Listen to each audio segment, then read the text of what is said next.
जी hello दोस्तों, मैं हूं कमर सीमा। और दोस्तों, जिस तरह के आप देख रहे हैं, मेरे साथ मौजूद हैं साजिद ताड़ साहब। ताड़ साहब, सबसे पहले तो आपके वक्त का और ईद My मुबारक pleasure. सर गुज़श्ता। Thank you जी। मतलब गुज़श्ता ईद मुबारक। Thank you so much. Thank you. ताड़ साहब, पाकिस्तान के अंदर बड़े अजीब वाक़या हुए हैं। फ़ौज और पुलिस की लड़ाइयाँ हो रही हैं। बहावलपुर में देखा है कि फ़ौजी जो हैं वो पुलिस वालों पे तशद्दुद कर रहे हैं। कुछ वीडियोज़ आई हैं, वो कहते हैं ऐसी बात नहीं है। आईजी पंजाब का भी बयान आ गया है। आप कैसे देखते हैं इस सिचुएशन को पाकिस्तान के अंदर? और फिर सोशल मीडिया पे अब ज़ाहिर बात है, एक माहौल बन गया है। आईएसपीआर फ़ौज की भी स्टेटमेंट आई है और पंजाब पुलिस के चीफ की भी स्टेटमेंट आई है कि हम वाक़े की इंक्वायरी कर रहे हैं। और उधर ताड़ साहब, रेड सी में आप देखें, बाबुल मंदेब में, वहाँ पे हम देखते हैं मिडल ईस्ट में ईरान और इसराइल के मामला ख़राब हो रहे हैं। कैसे देख रहे हैं ताड़ साहब इस सारी सिचुएशन को? पहले ज़रा ये पाकिस्तान वाली थोड़ा सा कमेंट कीजिएगा ताड़ साहब। चीमा साहब, मैंने इस वाक्य को बड़े करीब से देख रहा हूं, बल्कि ये वाक्य को नया नहीं है। मैं इसका थोड़ा सा आपको बैकग्राउंड बताना चाहता हूं कि अभी रिसेंट क्या चल रहा है। अभी लोग बर्मा शाख से नहीं निकले थे। मैं बर्मा शाख किसको कह रहा हूं कि 3 सेनेटर जो हैं, मैं इस वक्त डायरेक्ट अपने इस्टेब्लिशमेंट और मिलिट्री इस्टेब्लिशमेंट को खासकर एड्रेस करूंगा। 3 सेनेटर्स जो जिनका इलेक्शन जीतना सेनेट का, अभी तक तो वो, मैं बर्मा मॉडल इसलिए कह रहा हूं कि आपके ज्यादातर यहां पे जो कई सीनियर एनालिस्ट थे, उन्होंने बर्मा के साथ इसको मिसाल दी थी। नकवी साहब एक आजाद कैंडिडेट जीते, उसके बाद काकड़ साहब आजाद जीते, उसके बाद फैसल वाडा साहब आजाद जीते। 2 पार्टियां जिन्होंने, पीएस पार्टी और नून लीग, दोनों ने इनको वोट दिए। और हर पाकिस्तान 250 मिलियन लोगों को पता है कि वो कौन है, किन के कैंडिडेट। अभी वो बर्मा सिंड्रोम से लोग अभी बाहर नहीं आए थे दर हकीकत। और उसके बाद दूसरा हादसा जो पाकिस्तान के साथ बड़ा हुआ, अभी उसमें भी लोग शाक में थे, जो आपके पीआईए के जहाज के साथ किया गया। पहले शादियाने बजाया गया कि जी ये कमर्शियल जहाज के ऊपर जाए जा रहे हैं, लेकिन फ्लाइट जद्दा की थी, उसको मदीना लेके गए। 350 लोगों की बददुआएं लेकर उमरा आपका कबूल हो सकता है? मेरा ये क्वेश्चन। फिर उसके बाद फिर उस पर मजा नहीं आया। उन्होंने कहा सही स्वाद नहीं आया, लोगों ने चीखा नहीं सुनिया गई। वापसी पे फ्लाइट इस्लामाबाद आनी थी, उसको लाहौर ले गए। उनका चीखा नहीं आई है ना, 700 बने चीखा ना बजन स्वाद नहीं होता।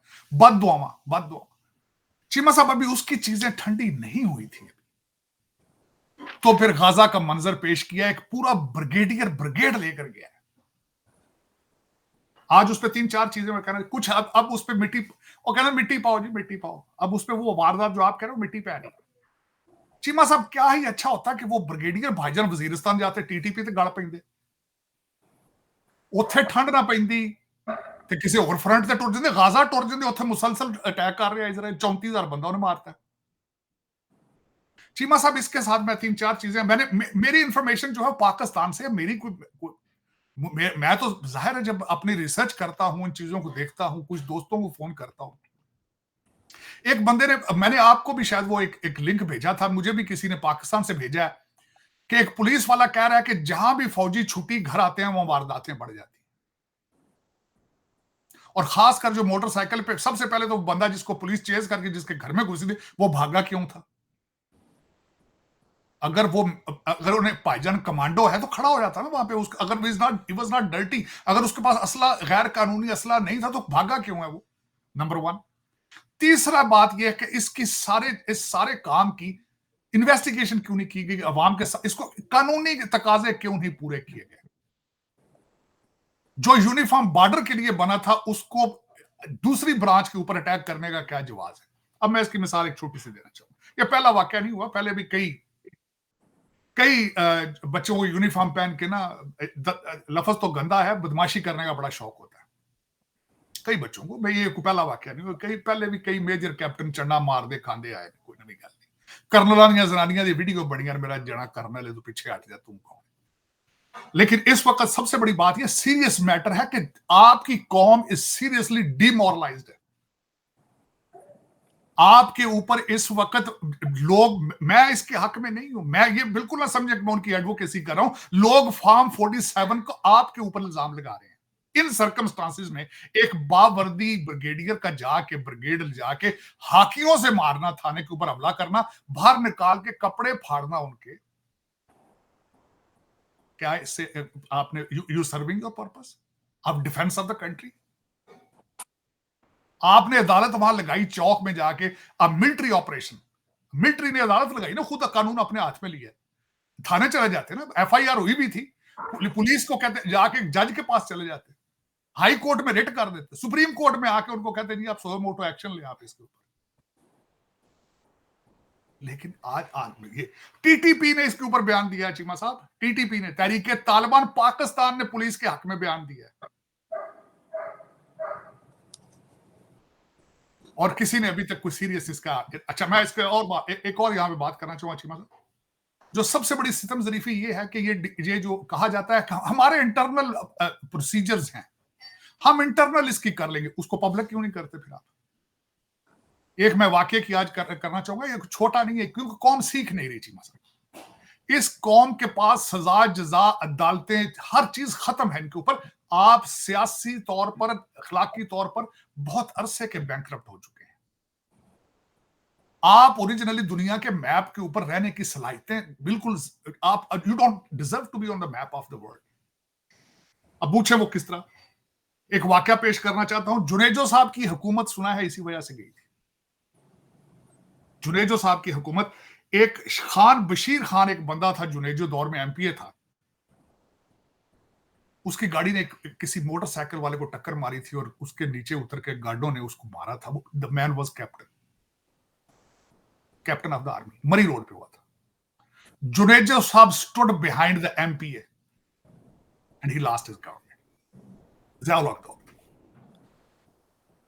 चीमा साहब, एक वाकई, आपकी किताबें, आपकी हिस्ट्री इस तरह के गंद बला से भरी पड़ी है, भरी पड़ी।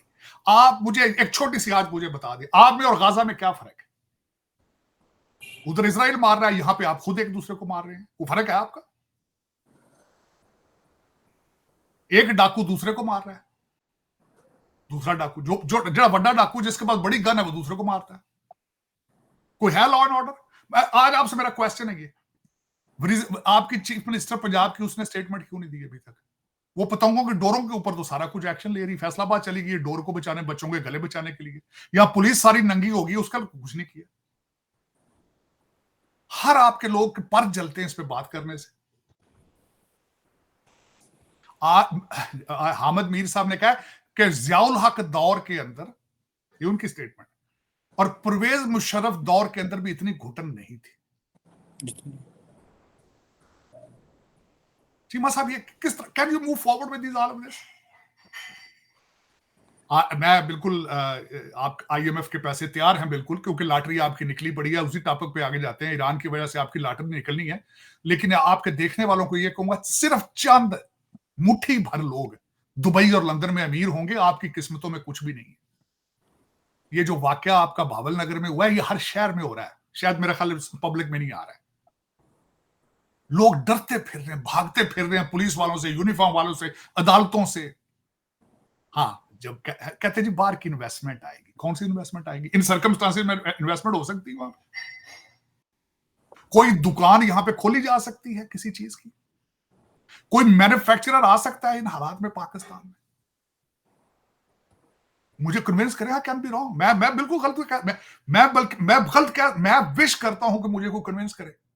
पाकिस्तान में बड़े बड़े बैठे हैं, कोई वो पता नहीं निसार साहब है, कोई पता नहीं कौन, फलान बड़ा बड़ा स्कॉलर बैठा, बड़ा बड़ा एनालिस्ट बैठा, मुझे कन्विंस करें कि मैं 10 मिलियन 15 मिलियन लेकर आता हूं पाकिस्तान, मुझे कन्विंस करेंगे this will be a fruitful, a very successful decision of my life. Forget about Americans, मैं तो पंजाबी बोलता हूं, उर्दू बोलता हूं, वहां का पढ़ा लिखा हूं, मुझे कन्विंस करें, किसी गोरे ने तो आना ही नहीं ना वहां पे, वो तो आपका नाम लेकर कांपते हैं। आप एयरपोर्ट पे जाके देखें, जिस तरह आपको लाइनों से निकाला जाता है, गोरा किस तरह आ जाएगा वहां पे, दूसरे लोग किस तरह आ जाएंगे? आप फिर कहते हैं सऊदी अरेबिया यहां पे इन्वेस्टमेंट करेगा। आपका क्या ख्याल है, सऊदी एजेंसियां या सऊदी न्यूज़पेपरों में खबर नहीं छपी होगी? उनको नहीं पता कि आपके हालात क्या है? पता नहीं, आप समझते दुनिया अंधी है, नाक में रोटियां डाल रही है आपका, जाकर कहते जी यहाँ पे इन्वेस्टमेंट, फॉरेन इन्वेस्टमेंट आ रही है, वो इतने बिलियन वहां से आ जाएंगे, इतने बिलियन। मैं वो शहबाज शरीफ साहब का मैंने उनका पढ़ा, आते ही उन्होंने कहा जी दौरा बहुत कामयाब था, बामी तावन के ऊपर बड़ी बातें हुई, ये जो बातें करके आए हैं 10 बिलियन की। काकड़ साहब भी यही गीत गाते गए हैं, ये पिछले 5 वजीर आजम गीत गाते गए हैं, ये इन्वेस्टमेंट आ रही है, उधर से आ रही है, इधर जा रही है, इधर से आ रही है, उधर जा रही है। और खुदा का ना लो यार, खुदा का ना लो। ਤੁਹਾਡੇ ਅਦਾਰੇ ਤੁਹਾਡੀਆਂ ਫੌਜਾਂ ਤੇ ਪੁਲਿਸਾਂ ਗਲ ਪਈਆਂ ਨੇ ਇੱਕ ਦੂਜੇ ਦੇ, ਤੁਸੀਂ ਕਹਿੰਦੇ ਦੁਨੀਆ ਆ ਕੇ ਇੱਥੇ ਇਨਵੈਸਟਮੈਂਟ ਨਾ ਕਰੇ। कोई बंदियां को अकल की गल दो यार तुसी। चीमा साहब दुख वाली बात है, हाँ आपने भी बिल्कुल कहा है कि इसके ऊपर वो बिल्कुल कहते ना मिट्टी डाल दी गई है, जेआईटी बना दी गई है।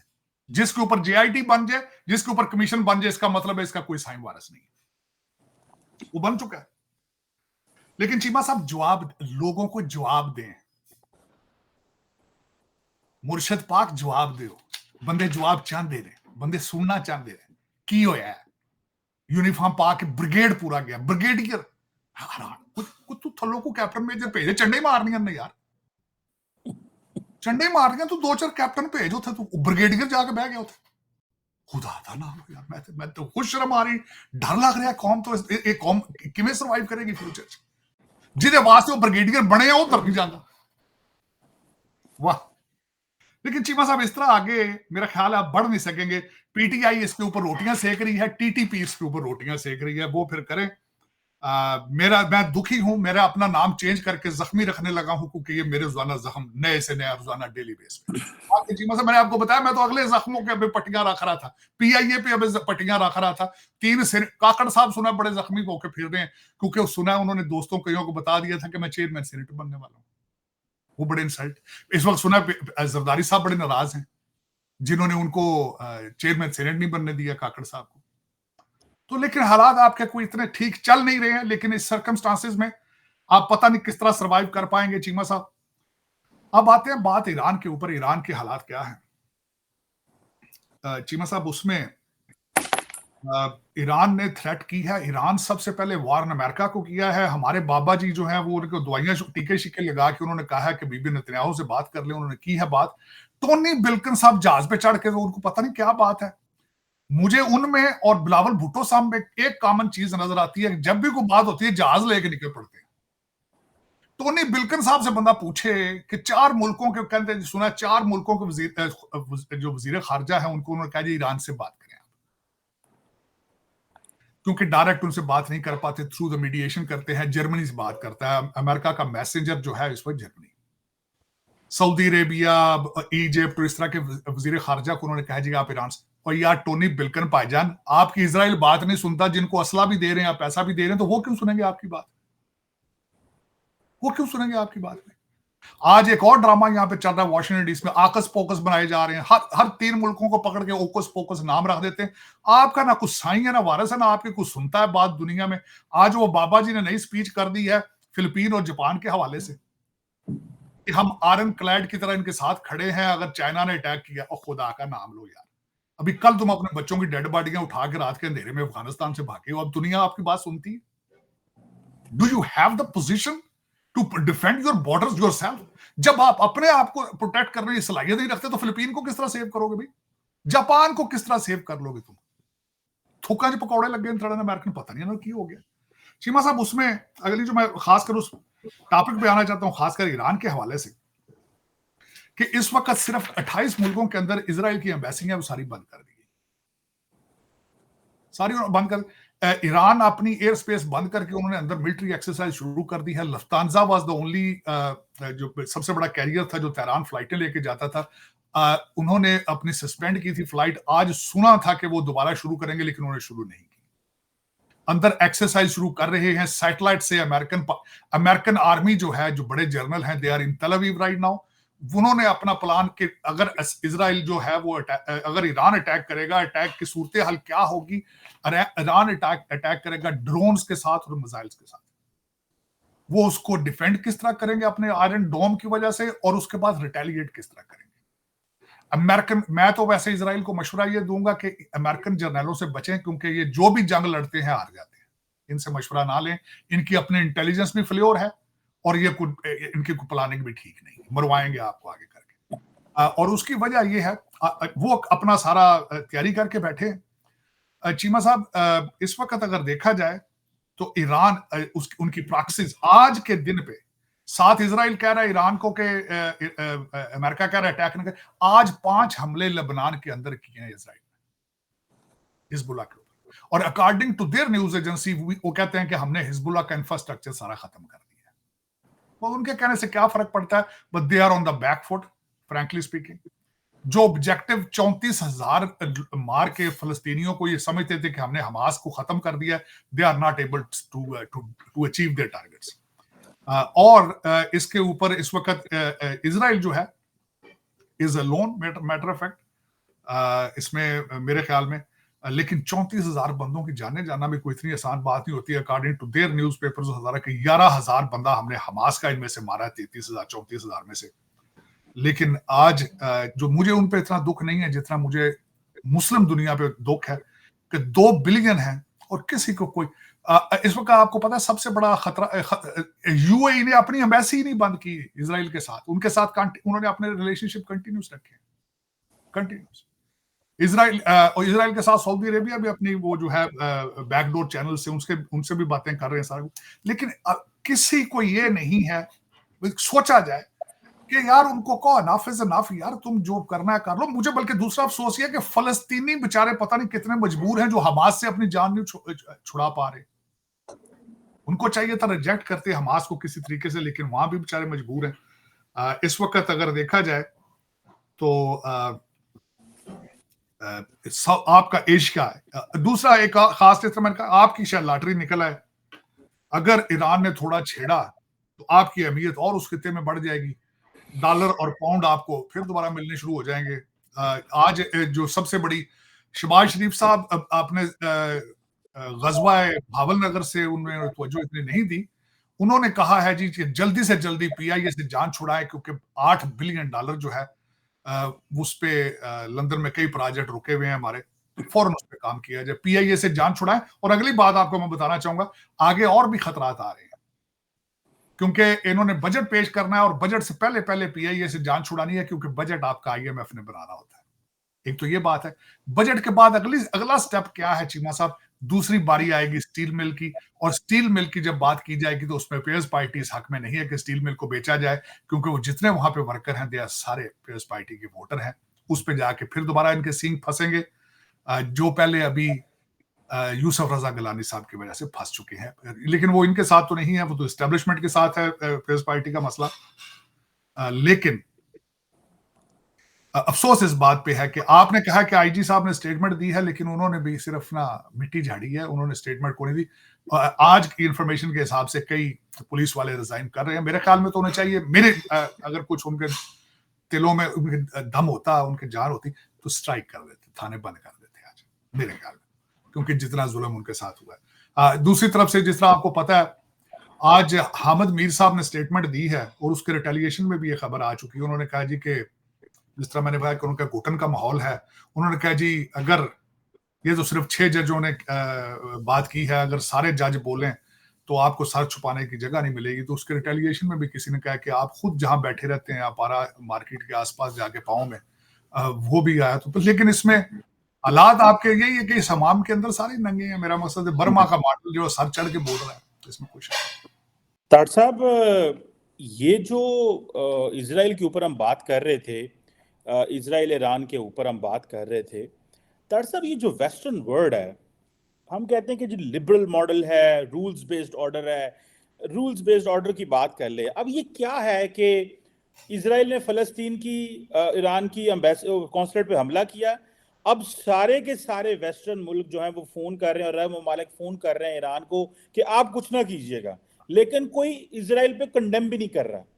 एक तरफ कंडेम नहीं कर रहे, दूसरी तरफ ईरान को कह रहे हैं आप कुछ ना कीजिएगा, हम आपको वार्न कर रहे हैं आप ना कुछ कीजिएगा, उससे पहले आप ईरान को मार बैठे हुए हैं।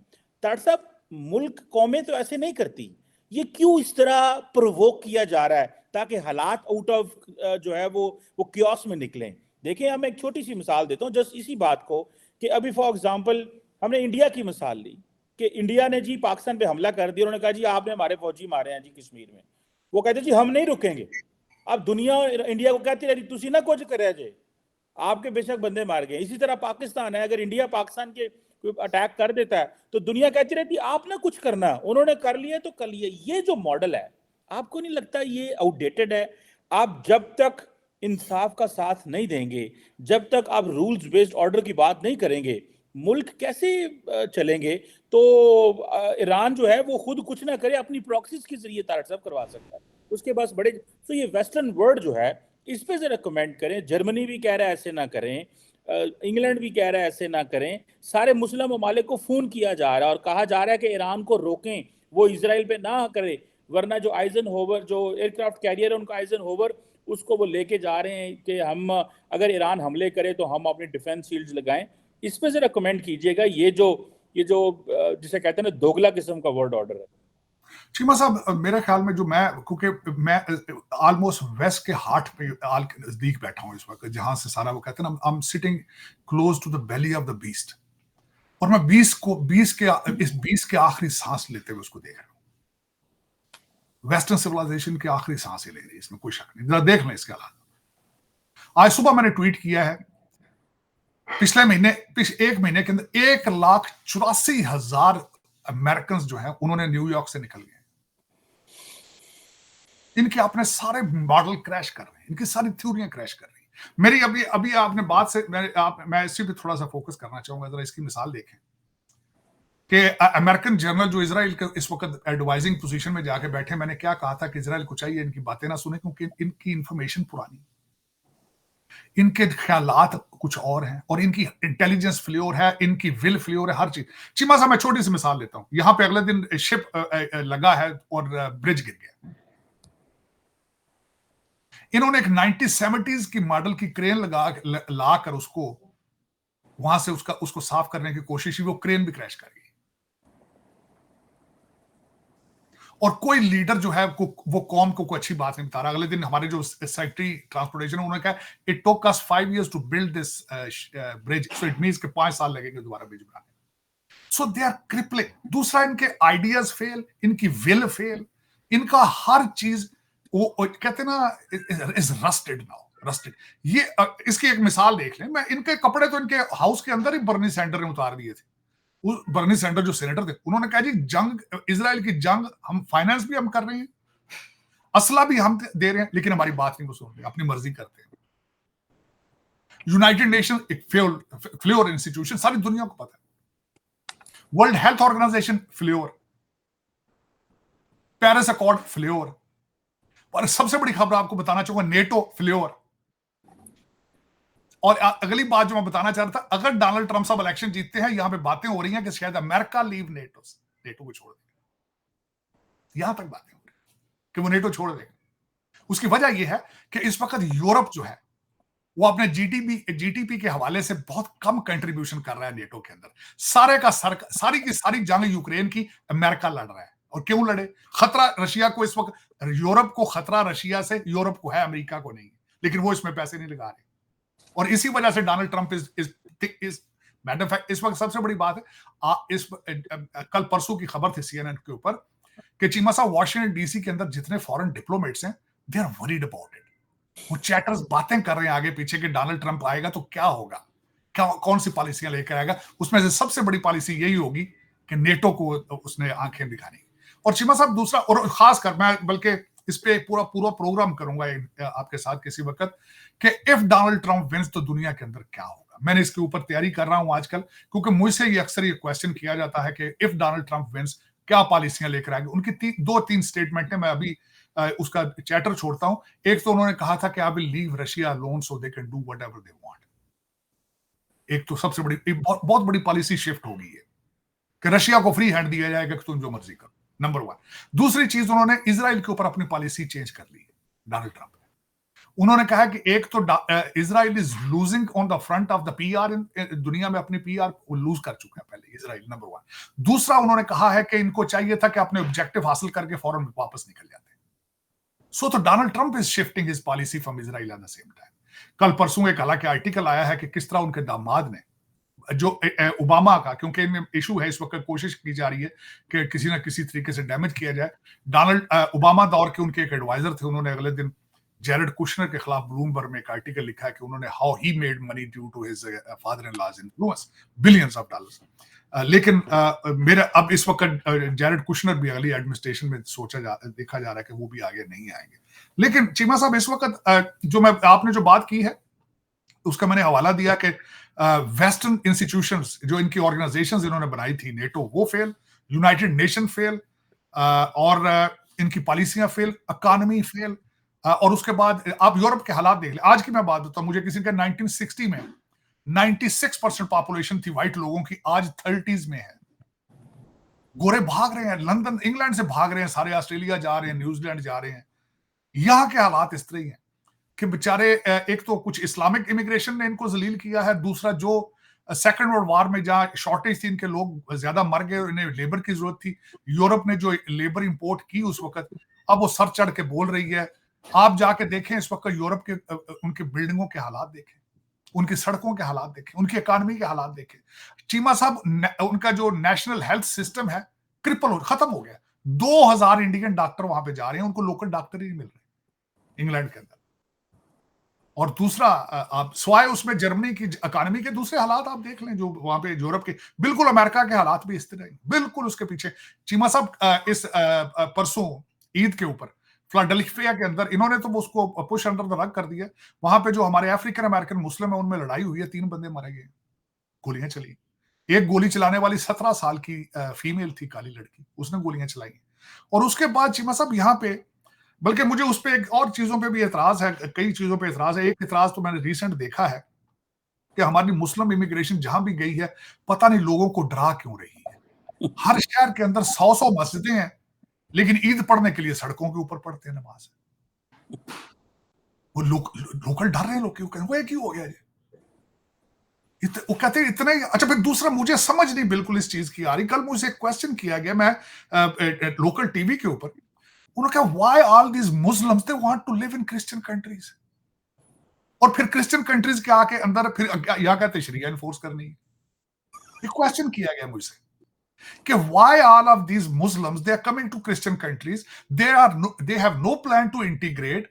अपने यूनिफॉर्म पहनते हैं, कपड़े पहनते हैं, टोपियां पहनते हैं, ऊंची ऊंची अजाने भी दे रहे हैं, फिर अपने कंट्रीज के अंदर शरिया इन्फोर्स नहीं कर सकते, लेकिन यूरोप में और अमेरिका में कहते हैं हमने यहां शरिया लगानी है। मैं इसका जवाब नहीं दे सका बिल्कुल। इस वक्त देखें, सीरियन रिफ्यूजी भी सेटल अमेरिका में होना चाहता है, अफगानी रिफ्यूजी वो भी सेटल अमेरिका में होना चाहता है। आसपास नहीं होता कि वो कहता मैं किसी इस्लाम में सऊदी अरब चला जाऊं, उम्रे फ्री करांगा ना, उधर नहीं जाना। वो कहता मैं सीधा यूरोप जावा या अमेरिका पहुंचा। पता नहीं किसी समझ नहीं। 2 बिलियन मुसलमान चीमा साहब, 2 बिलियन, 15 नोबेल प्राइजेस और सिर्फ 2 साइंस के प्राइजेस, सिर्फ 2 बिलियन मुसलमान है। साइंस से नफरत, सिविलाइजेशन से नफरत, इंग्लिश से नफरत, इंसानों के साथ मिलकर रहने से नफरत। सिर्फ 2 ही पॉलिसियां, या मुसलमान हो जो, नहीं तो गर्दन उतार देंगे, पॉलिसी। सही बात, बड़ी शर्मिंदगी वाली बात है। बात तो सही है, दोनों चढ़ा के नहीं, इधर चढ़ाना इधर आ जाओ। टोटल पॉलिसी सिर्फ एक, कहते या इस्लाम ते या गर्दन लवा लो, तो जेडे इस्लाम जेडे मुसलमान है उन्होंने पता नहीं इस्लाम की शायद ना है। मेरे बिल्कुल चीमा साहब, मैं खुद कंफ्यूज, नर्वस पढ़ पढ़ के, मैं अभी तक, मैं अब चीमा साहब आप सोच नहीं सकते कि मैं अपने 24 घंटे में से तकरीबन 7-8 घंटे कोशिश करता हूं कि पढ़ सीखता रहूं। I am addicted to information. मैं पुरानी जो हिस्ट्री की किताबें पढ़ी थी, मैं फिर दोबारा पढ़ रहा हूं, उनके ऊपर उनके उनके उनके जो कंट्राडिक्टरी चीजें वो पढ़ रहा हूं यार, कि maybe I am missing something, मेरी समझ से बाहर है। अब्बासियत दौर पढ़ पढ़ के मैं परेशान हूं कि what kind of nation is. कल मुझे किसी ने, मुझे फिर दोस्त मीम भी भेजते रहते हैं। कल एक मैं शेयर करना चाहूंगा बल्कि आपसे, कहते हैं इलामा इकबाल के जो लड़के थे जो पाकिस्तान में जज बने थे, उनसे किसी ने कहा कि यार यहाँ तो मुसलमानों ने पाकिस्तान बनाया। उन्होंने कहा मैं तुम्हारी स्टेटमेंट चेंज करना चाहता हूँ। तो उसने कहा मैं तुमसे ये क्वेश्चन करना चाहता हूँ, क्या मुसलमान कोई चीज बनाने की सलाहियत रखते हैं?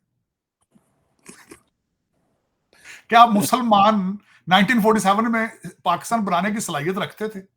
आज रखते हैं सलाहियत? आप अंडर गिवन सर्कमस्टांसेस, आप पाकिस्तानी है चीमा साहब, माशाल्लाह आबादी बढ़ के डबल हो चुकी है, 250 मिलियन है। आज अगर आप सोचे, आप पाकिस्तान बनाने की सलाहियत, आपने पाकिस्तान बनाया है? मेरा ये क्वेश्चन है। सलाहियत रखना एक अलग की बात है, आपने तो बनाया भी नहीं है।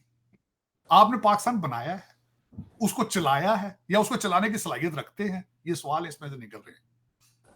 तो ये जो बावल नगर में जो कुछ हुआ है, इसको देखा जाए। फिर मैंने आपके 3 सेनेटर सामने आपके रखे हैं, चीमा साहब, वो देखा जाए। फिर पीआईए की जहाज की जो सूरत हाल है, ये 3 चीजें डिस्कस करें आप किसी भी जी शऊर आदमी से। Can you call this a country? किसी दुनिया में मुझे ये बताएं, मैं यहां बैठ इंडिया के अंदर कर लें, कहीं भी देख लें आप कि इस तरह फौज अटैक करती थानों पे, और फिर सुना है 2 घंटे एसएचओ को कपड़े उतार के कान पकड़वाए रखे हो। सुना है आपने बात चीमा साहब? आज सुने उन्होंने क्या अगू न करे जाए जी। नहीं, 2 घंटे सुने कपड़े ला के एसएचओ दे कान फड़ाई रखे चौक इन सिविलाइज्ड कंट्री। तो उसके ये land of the pure, land of the pure Pakistan का मतलब क्या? ला इलाहा इल्लल्लाह। चलो चीमा साहब डाडे और की किया जा सकता। सही साढ़े जब बात बंदे तो सरकार तो साढ़े जब बंदे तुसी रिजेक्ट करके 36 साल पहले क्या सी बेटा जा रावी ना आवी ना जावी। सही कह रहे हैं तार साहब, ये तो तकलीफ दे बात है। जिस तरह आपने बड़ा अच्छा सवाल उठाया, वैसे तार साहब इसमें किसी दिन बात होनी चाहिए, why all Muslims want to live in a Christian country.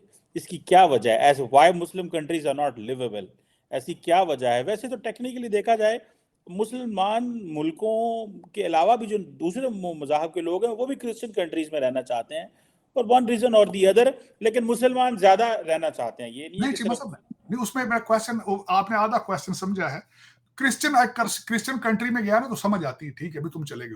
लेकिन जो सवाल आधा आपने किया, why Muslims wanted to live in a Christian country and why they want to enforce sharia in the Christian country. Yes yes yes जहां से तुम आए हो वहां पे तुम शरिया पे नहीं अमल कर सके हो। जिस कंट्री का बनाने का मतलब ही पाकिस्तान का मतलब क्या था, ला इलाहा इल्लल्लाह था, मस्जिद, वहां शरिया इन्फोर्स नहीं कर सके हो। लंदन को कहते हो यहां मैं शरिया ठोकूंगा आगे। How dare you? कोई अकल की बात करो यार। अच्छा, फिर क्रिश्चियन कंट्री में क्यों आते हैं? यहाँ पे अजाने भी नहीं है, या मस्जिदें भी नहीं, फिर यहाँ मस्जिदों पे मस्जिदें, एक एक गली में 6-6 मस्जिदें बना ली, यहाँ पे भी, अमेरिका में भी। और मैं और मजे की बात बताता हूँ चीमा साहब, फिर मौलवी अनपढ़ बुलाते हैं पाकिस्तान से। एक तो आर वीजा है उसके ऊपर, एक तो पहले उस पर फ्रॉड होता है बहुत ज्यादा, बिकते हैं आर वीजे, रिलीजियस वीजे, मौलवी मौलवी बना के उनसे पैसे लेते हैं। चलो, जो जो जो सही इमामत के लिए बुला लेते हैं वो हाई स्कूल भी नहीं होते, वो फिर पता क्या करते हैं आगे, वो यहाँ पे आके फिर उर्स कराते हैं मस्जिदों के अंदर, उर्स कराते हैं। और मैं बता रहा हूं कि ये एक इंतहाई खतरनाक डायरेक्शन पे आप जा रहे हैं।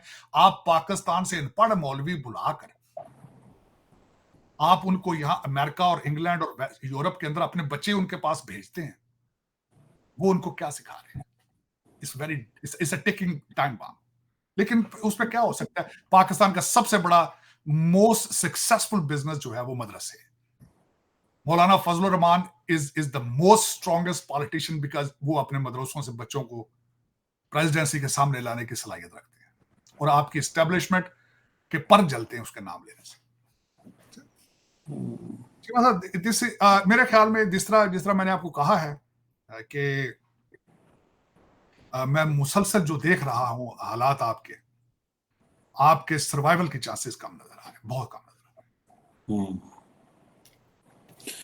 बिल्कुल तार साहब, ये जो तरीकाकार है ये कोई सरवाइव करने वाला तो नहीं है। इस तरह चीज़ें जो हैं वो अच्छी तो नहीं है। और तार साहब वैसे एक छोटा सा कमेंट भी कर दें, वो जो आईजी पंजाब है उनकी स्टेटमेंट आई है, 2-3 स्टेटमेंट आई हैं। एक तो वो उज़मा बुखारी साहब है PMLN की, वो कहती हैं मरियम नवाज जो है 500 से 7 रुपए का जोड़ा बाजार से खरीद कर पहनती हैं। CM पंजाब जिनका जोड़ा कम से कम 1 लाख 1.5-2 का होगा। और दूसरी जो CM पंजाब को IG पंजाब को क्रिटिसाइज किया जा रहा है, जिसने ये कहा है कि पुलिस वालों को कि देखो हम आपके लिए, आपकी वेलफेयर के लिए कितना काम करते हैं, हम शहदा के लिए कितना काम करते हैं।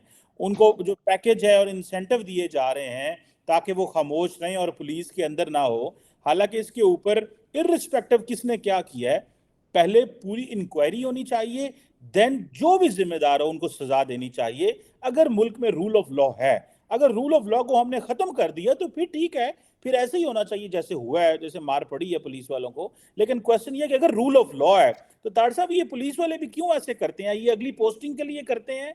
सुना है इनको जो है वो इस्लामाबाद में लाया जा रहा है, पता नहीं किसी अच्छी अहम पोस्ट दी जा रही है, इसलिए ये IG साहब इतना जो है पुलिस वालों को कह रहे हैं कंप्रोमाइज करो, बोलो मत।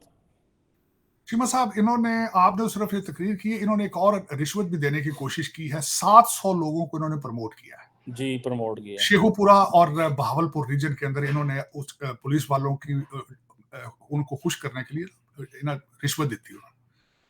लेकिन दिस इज नॉट हाउ, जो डैमेज होना था वो हो चुका है। इस डैमेज को अब कंट्रोल कौन कर सकता है? जिन्होंने, जो इस वक्त ओप्रेसर लग रहे हैं, वही इसको कंट्रोल कर सकते हैं। अगर वो बार बार ये कौम को कहते हैं ना कि हमारे अंदर अपना एक सिस्टम है इन्वेस्टिगेशन का, वो इन्वेस्टिगेट करके लोगों को बताएं, अगर आपने अपनी रिप्यूट ठीक करनी है। और आईजी साहब जो हैं, वो अगर इस्लामाबाद, आप इस्लामाबाद की बात कर रहे हैं चीमा साहब, इस वक्त मैं, आप गवर्नमेंट की बात कर रहे थे, इस वक्त जो पहले हालात थे, मेरे जख्मों के एक जख्म ये था कि अमीन गंडापुर साहब चीख रहे हैं कि मुझे मेरा मर्जी का चीफ सेक्रेटरी नहीं मिल रहा, क्योंकि वो आपके केयर टेकर सिस्टम का लगा हुआ है अभी चीफ सेक्रेटरी, क्योंकि ठेकों की कमीशनें नहीं हमें मिल रही, हमने जो हाथ साफ करना है पैसों पे वो नहीं हो रहा सही तरीके से। वो बल्कि आपके उनके एक एडवाइजर हैं इमरान खान साहब के, उन्होंने तो यहां तक कह दिया कि हमारा बंदा नहीं है, ये शहबाज शरीफ का बंदा है। दूसरा हालात उनके ये है कि पेशावर के अंदर मेयर जो है वो पीटीआई का नहीं है, वो चीख रहा है कि हमें मेरी मर्जी का बंदा नहीं दे रहे क्योंकि मुझे भी कमीशनें नहीं ठेकों की मिल रही। ये झगड़ा तो पहले ही चल रहा था। फिर उसके बाद आपकी मोहसिन नकवी साहब और आपकी मरियम नवाज शहबा की पहले इशू चल रहा था इस्लामाबाद में आईजी अपॉइंट करने। तो ये जिस तरह मैंने आपको बताया कि इसमें जो कुछ भी हो रहा है, अवाम की बेहतरी के लिए कुछ भी नजर नहीं आ रहा है। मैं आपका सबसे बड़े दो मसाइल है, जो मेरे जैसा मैं एम नॉट एन इंटेलिजेंट, कोई इतना बहुत बड़ा ना एनालिस्ट हूं ना, मैं एक जख्मी पाकिस्तानी हूं। That's the only definition I have for my self. अब मुझे ये पता है कि आपके बुनियादी मसाइल दो हैं, दहशतगर्दी है और इकॉनमी है। इसको किस तरह कंट्रोल करना है, अभी तक मैंने किसी भी आपके पब्लिक ऑफिशियल के मुंह से ये दो चीजों को हैंडल करने के लिए कोई प्लान नहीं सुना है। लोगों को महंगाई से किस तरह जान छुड़ानी है, कोई प्लान नहीं है। लोगों को जाबें किस तरह देनी, कोई प्लान नहीं। दहशतगर्दी का क्या करना है, कोई प्लान नहीं है। टीटीपी का क्या करना है, कोई प्लान नहीं। किसी का भी कोई प्लान नहीं। खत्म। गवर्नमेंट का फोकस सिर्फ आईएमएफ के पैसों पे है इस वक्त, कि पीआईए से जान छुड़ाई जाए, पैसे आए उसको लेकर भागे। हर बंदे की हालत है। किसी पार्टी का कोई जो अंदर है, आज सुबह की सुन लें बात, पहले कहते थे अडयाला जेल के बाद हमने ईद की नमाज पढ़नी, उसके बाद पता नहीं वो नहीं पढ़ी जा। फिर आधा आपके मीडिया ने रिपोर्ट किया कि मुर्शद पाक को अंदर ईद की नमाज नहीं पढ़ने दी। दूसरे मीडिया ने कहा नहीं जी, उन्होंने कुरैशी साहब को गले मिलके कान में पता नहीं क्या क्या कोड बताते रहे उनको। तो पता नहीं ये क्या एक ड्रामा है, ये पता नहीं ये क्या हो क्या रहा है पाकिस्तान के साथ। इसको चला कौन रहा है, मुझे तो ये भी नहीं। मैं, लोग कहते हैं जी फरिश्ते चला रहे हैं, यार फरिश्तों ने चलाना था तो इस तरह ही चलाना था। फिर उन्होंने, तो फरिश्ते भी आपके हक के नहीं है, आपकी मर्जी के फरिश्ते भी नहीं है। जिस तरह आप कहते हैं आपके मर्जी के जज, मर्जी के जर्नैल, फरिश्ते ही अपने अपने ले आओ यार, तुसी को अच्छे तरीके ना चला ले। कहते पता नहीं कोई इस वक्त किधर से चल रहा है, कौन चला रहा है, कौन सेनेटर बन रहा है, कौन नहीं बन रहा है। लेकिन जो भी चला रहा है कोई अच्छे तरीके से नहीं चला रहा है, कोई फैसले अच्छे नहीं हो रहे। और ये जिस तरह फिर आखिर पे मैं कहूंगा, फैज अहमद ने, किसी ने कहा था कि जी ये पाकिस्तान खत्म हो जाएगा, उन्होंने कहा था नहीं, ये खत्म नहीं होगा, ऐसे ही चलता रहेगा। तो ये खत्म होने से भी बदतरीन तरीके से जो चल रहा है मुल्क, मैं कई दफा कोशिश करता हूं आपको सोमालिया के साथ कंपेयर करूं, वो भी आपसे बेहतर लगता है। कांगो कहता हूं कई दफा, वो भी आपसे बेहतर लगता है। मैं हैरान हूं। हालांकि आपके जितने अफसरान हैं, बड़े बड़े बिले लाए यूनिफॉर्म वाले, मैं मिले कोई देख ले अर्जेंटीना का, जो जिस तरह वो चला रहा है। देखे ना, अर्जेंटीना एक मॉडल है, बैंकरप्सी के सर पे पहुंचा था वो। उसने सारी गवर्नमेंट से बंदे निकाल रहा है, हालांकि जुलूस निकाल रहे हैं, लेकिन उसकी पॉपुलैरिटी अपनी जगह पे खड़ी है आज भी। अल सल्वाडोर का बंदा है, उसने अगले दिन 5000 पासपोर्ट जो है टेक्निकल लोगों के लिए ऑफर कर दिए। लोग मुसलसल मुख्तलिफ किस्म की चीजों से अपने कंट्रीज को सर्वाइव करने की, कोई आपकी तरफ से भी किसी ने बात की? आप आटे का थैला देते हैं, वो नवाज शरीफ की फोटो लगा देंगे पढ़ के। आपकी सेल्फ प्रमोशन है सिर्फ। डोरों पे जाकर तुम एक्शन ले रहे हो। सुना है वो एक मैडम ने तो कुत्तों और सूरों की लड़ाई के ऊपर भी एक्शन ले लिया, और बावल नगर तो स्टेटमेंट नहीं देते। सही है, बिल्कुल लेकिन सही। बड़ा खतरनाक हुआ है जो कुछ भी हुआ है, बहुत खतरनाक। आपकी इस वक्त इस सिचुएशन, तो पहले मैंने आपको पता, पाकिस्तान का नाम मैंने छठा स्थान अभी तक रखा, मुझे नया नाम नहीं मिला। पहले भी चट्ठे चला रहे हैं पाकिस्तान को। इस वक्त आपके हर डिपार्टमेंट के अंदर चट्ठे बैठे हैं, चट्ठे। और ये देखे ना, ये कोई आपका हर डिपार्टमेंट पहले ही फेल है, लेकिन जो इस वक्त उनके कुछ टूटी फूटे मोरालिटी थी, वो भी खत्म। खत्म हो गया। सही बात है। ये इस इंसिडेंट में अगर हम कॉन्स्टिट्यूशन और रूल ऑफ लॉ की बात करते हैं तो फिर वो उसको दिखाएं भी कि इम्प्लीमेंट करना भी दिखाएं, ताकि एटलीस्ट कुछ तो लोगों को दिखाएं जिससे लोगों को सेटिस्फेक्शन हो, तसल्ली हो। तार साहब ये सही बात कर रहे हैं। एनी हो, थैंक यू वेरी मच तार साहब, it's always pleasure talking to you. वक्त का बहुत शुक्रिया, बड़ा मजा आया वंस अगेन आपसे, बहुत शुक्रिया।